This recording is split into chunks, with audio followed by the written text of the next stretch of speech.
Welcome back. My name is Gabriel with Matt Out, and I need a jig. I need a jig that's going to hold a piece of wood vertical so I can make a groove at the bottom of it. Now, I could go out there and buy one of these jigs. They're called Tenon jigs. You can find them online pretty much at all the usual suspects.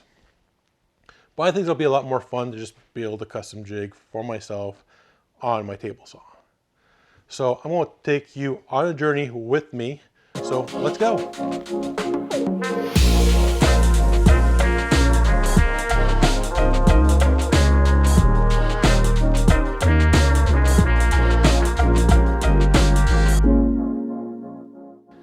Now, I might be a little bit of a snob when it comes to that, but I like to start a job with a straight edge on anything that I'm doing. So I started off by just cutting a straight edge on this piece of plywood.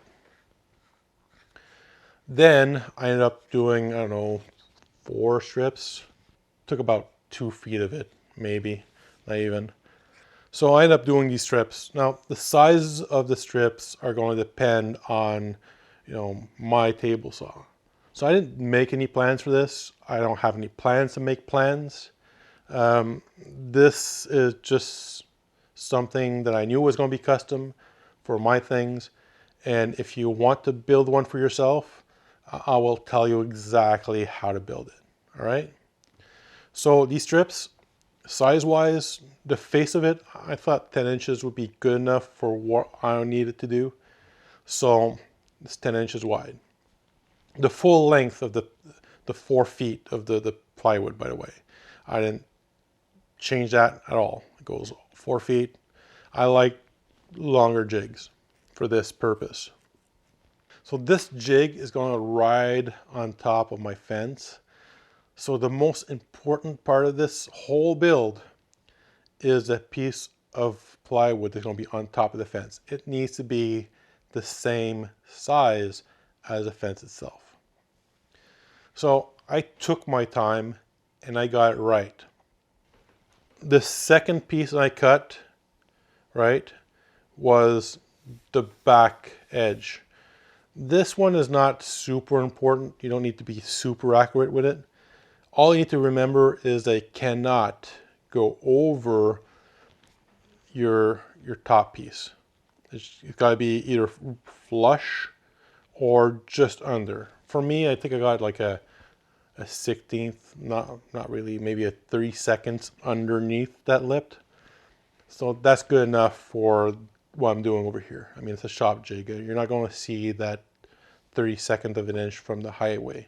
I don't even know if you're going to see it on this video, to be honest with you. So there, I'm telling you the truth. It's not flush. You could feel the lip on there because I didn't really care. It's a shop jig. The next thing that I cut was the handle. Now, the handle I care about. Here's my mentality, right? It feels good in the hands, then you are going to use it. If you have an angle that's, good for you to have pushing things across, then you have more likelihood of using it. Like I'm 6'2", right? And I'm going to go to my table saw, so I'm probably going to be taller than some of you. So the angle of approach on here is geared towards me. So what I did, I just put a piece of wood and I tried it out, marked it, went to my chop saw and cut that angle. I didn't like it. I tried it on my table saw, felt the angle. I found that the angle was a little bit too acute. What happens, my thought is I grabbed it high up, right? I grabbed it really high up and I'm going to be pushing over here. So the angle of my arm, the way my hands are, wasn't the same. So what I ended up doing, I just ended up cutting a little bit steeper angle and it worked out great. After I tested out that angle with my just pushing it back and forth on the saw by itself, I liked it. So next up, I decided to shape a handle that's going to, fit good in my hands. My hands, right? My hands, the way that they're shaped, the middle part of it takes a little bit, like has a bow to it when I grab something. So the middle part of it, I want it to just slightly be bowed. The back edge could be straight. The front of it has to have a little bit of a bow for my own comfort. Your hands might be different than mine. That's my own comfort, and it fits my hands. So I wanted to have that bow. As for front part of this handle, I just made it look nice so it looks good for you guys over here on YouTube. I mean, it's a shop jig, so if it were up to me, it would have been looking maybe something like this or something, This was my push stick before I started doing YouTube. It's a board with a groove in it, and it worked out great. And because I'm doing YouTube, I just want something that looks nicer because I'm showing it off, right? So that's the only reason why it's like that. If you're going to be building this for yourself and you don't care how it looks because it's going to be functional, then you don't have to do like a fancy, you don't have to like pull out your French curves and do this fancy stuff. The most important part is the handle for it to be comfortable for yourself.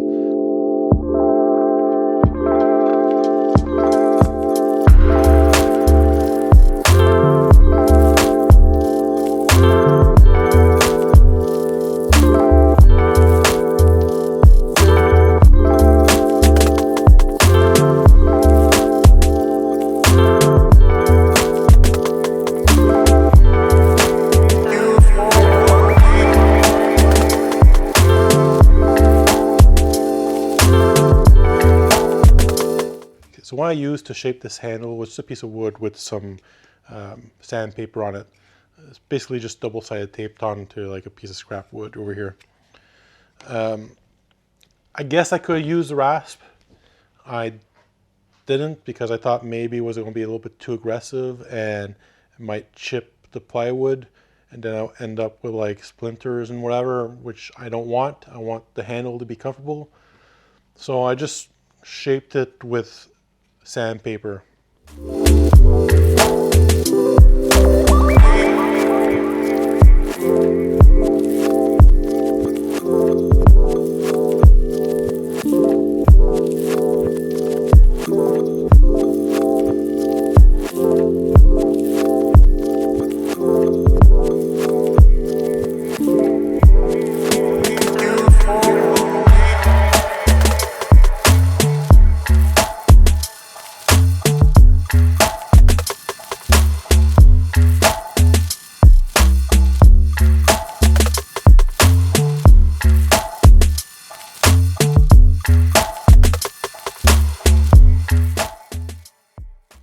So once I got a feeling for how good it was going to feel in the hands, I was okay with just rounding over the edges and just putting that aside and concentrating on the back splines, the things that are going to keep it vertical in all this. So for this, I like to measure directly onto the workpiece. I mean, you could take a micrometer or a measuring tool of any kind, a tape measuring, measure it and transfer that to the thing you're going to be cutting, or you can just use a pencil and just mark it.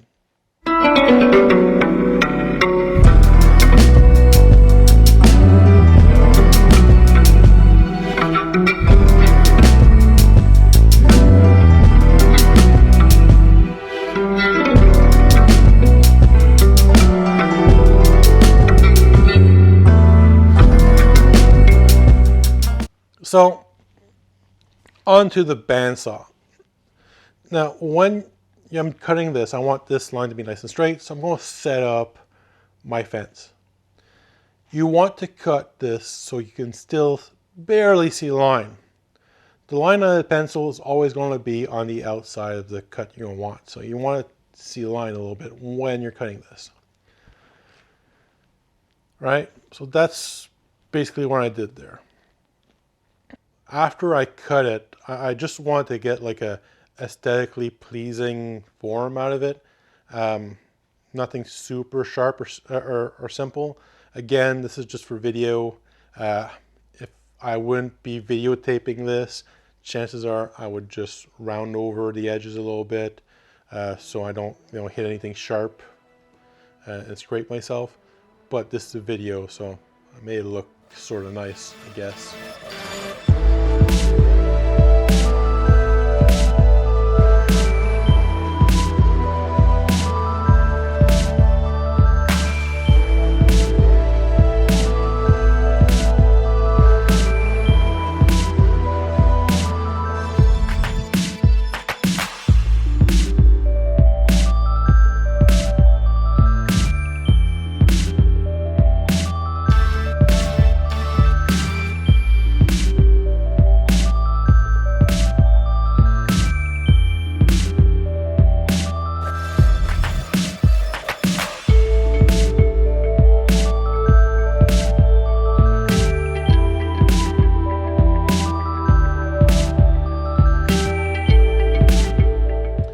So then I sand everything out, make sure there's no splinters or anything. Again, this is for comfort. I don't want to knock it with a shoulder or something or with my arm and get scratches or whatever.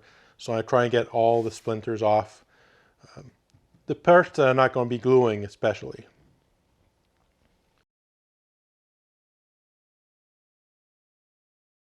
So we're on to the assembly. We are on to the assembly. Get excited. So, assembly. To me, it's kind of like a game of chess, right?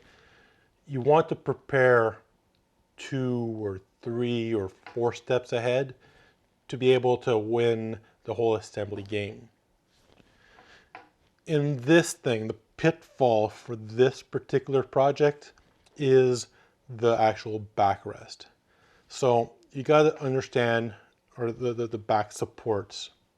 You have to understand where you're going to put this back supports in order to fit everything in. There's no way I'll be able to fit that back support once the face of this jig is put on. There's no way. There's no way for me to put the fasteners inside of that box that we made. I don't have a tool small enough to be able to do it.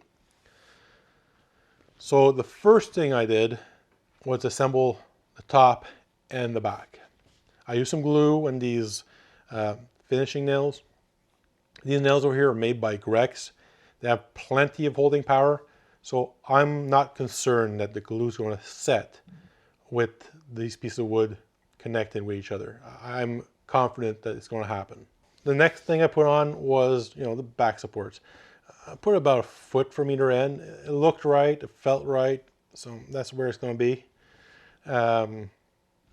There's no engineering behind it. I just thought it looked good where it was. Probably going to work pretty good. There's a satisfaction in cutting something and it just fits. It doesn't happen all the time, but when it does happen, it feels good every time. And this was no different. Whenever these supports were exactly where I want them, they were flush. I couldn't even feel, a ridge between my fingers and the top piece once it was nice and snug. It was just great. It's a great feeling. It's one of those satisfying yay moments of woodworking. Next up is putting the face on there. Now, I'm not gonna lie, I cheated a little bit. I marked where the plywood was in the back. Yeah.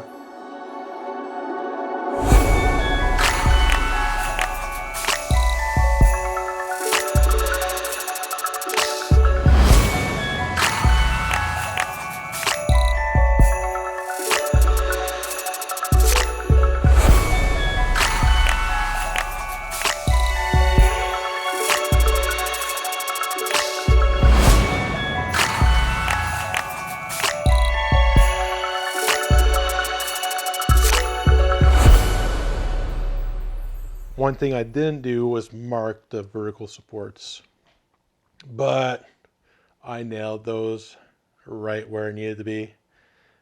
That's another satisfying thing. We're working whenever you can. When you're on a different plane of sight to where your fasteners are and they go right where you need them, it feels great. I mean, it takes a little bit of experience, but once you get that tuned up, it just, really does feel fantastic. Well, the first couple of times, and after a while, you just, it gets normal. But yeah, that's a jig. Hope you enjoyed this video. If you did, subscribe, because this whole video was because I have another project on the go that I want you guys to take a look at.